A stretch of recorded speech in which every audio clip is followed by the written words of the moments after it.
Fils et du Saint-Esprit. Aujourd'hui, jeudi 17 août, nous méditons l'évangile de Saint Matthieu. En ce temps-là, Pierre s'approcha de Jésus pour lui demander, « Seigneur, lorsque mon frère commettra des fautes contre moi, combien de fois dois-je lui pardonner? Jusqu'à 7 fois ?» Jésus lui répondit, « Je ne te dis pas jusqu'à 7 fois, mais jusqu'à 70 fois 7 fois.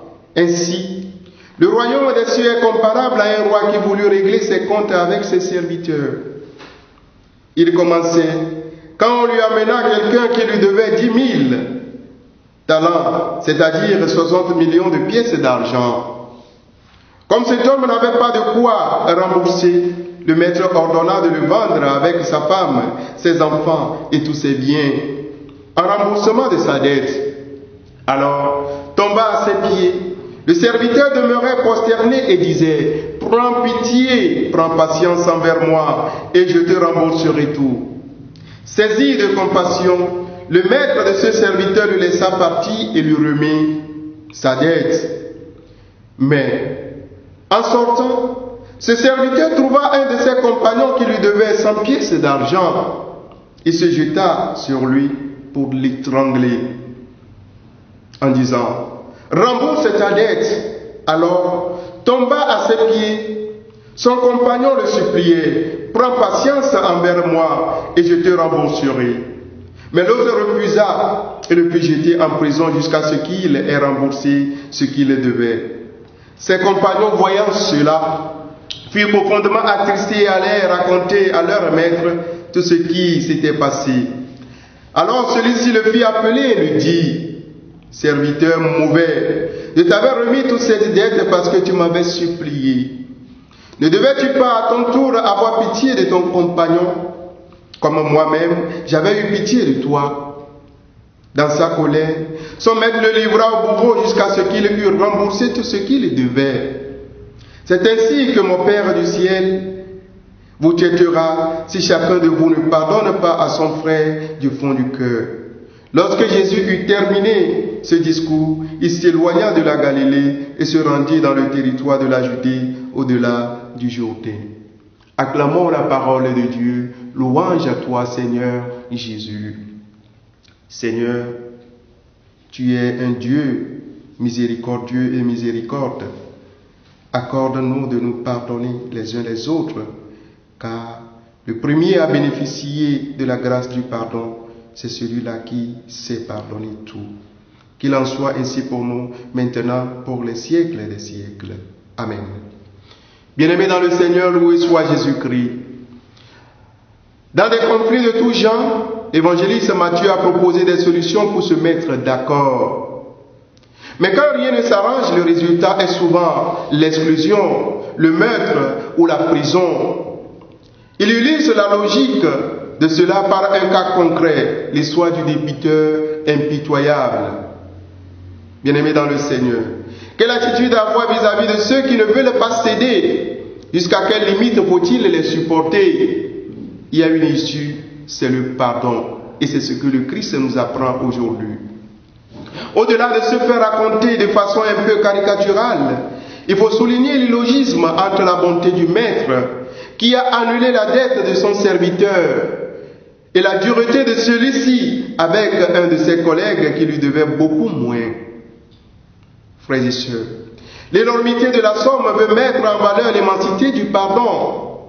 Cette histoire est bien triste parce qu'elle se termine très mal. L'honneur du Maître, Dieu, est blessé à juste titre, comme quoi l'amour n'est pas toujours payé en retour. Et pourquoi, bien-aimés dans le Seigneur, pourquoi répondons-nous toujours à l'amour par le mal? Pour Jésus, pourtant, il n'y a pas de comptabilité en matière de pardon. Il n'y a pas de lien qui puisse tenir sans pardon. La suite de l'Évangile illustre cette conviction à propos du mariage. C'est sa propre attitude qui juge le serviteur lui-même et le condamne. Ayant été bénéficiaire du pardon, il n'a pas su ou voulu le donner à son tour. Avec Jésus, frères et sœurs, La bonne nouvelle, c'est que les hommes sont pardonnés et invités à entrer à la suite dans la spirale du pardon. Alors qu'au temps de Caïn, il y avait eu l'engrenage de la violence. Frères et sœurs, aujourd'hui encore, l'homme est souvent un loup pour l'homme. Il n'y a pas de pardon.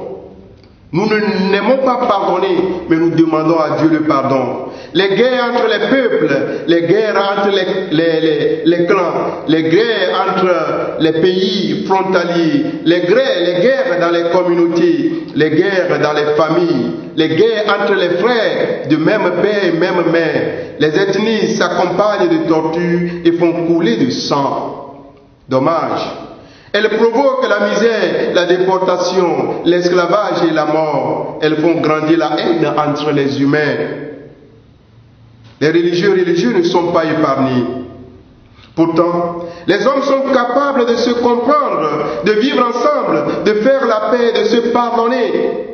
Au lieu de réagir au cas de tour quand on n'est pas respecté ou quand on est agressé, ne faudrait-il pas respecter davantage les délais des procédures? Nous disons souvent, je te crase la gueule si tu me fais tant. Au lieu de pardonner, de se parler, de discuter, on se dispute et on cogne, on se piétine. Parfois il y a des manifestations violentes alors qu'il faudrait négocier, dialoguer, aller à la paix. Bien-aimés dans le Seigneur, cette parabole est une bonne leçon sur la patience, sur le pardon. Elle nous interroge sur ce qui nous anime dans nos groupes, nos équipes, nos églises, nos familles, nos maisons. Dans nos liens avec les autres, il est préférable de tenir ensemble, d'être solidaires et de se pardonner plutôt que de se dénoncer. Bien-aimés dans le Seigneur, quelle place a chez nous le pardon aujourd'hui? Avons-nous déjà pardonné? Pourquoi? Qu'est-ce qui a été difficile? Si tu veux recevoir la miséricorde ou le pardon de Dieu, apprends d'abord à pardonner ton frère. Car la grâce du pardon revient en abondance à celui qui est le premier à pardonner pour ne pas avoir aussi d'AVC, pour ne pas se donner inutilement de maladie. Et que Dieu Tout-Puissant nous y aide, lui qui est Père, le Fils et le Saint-Esprit. Donne ta vie à Dieu.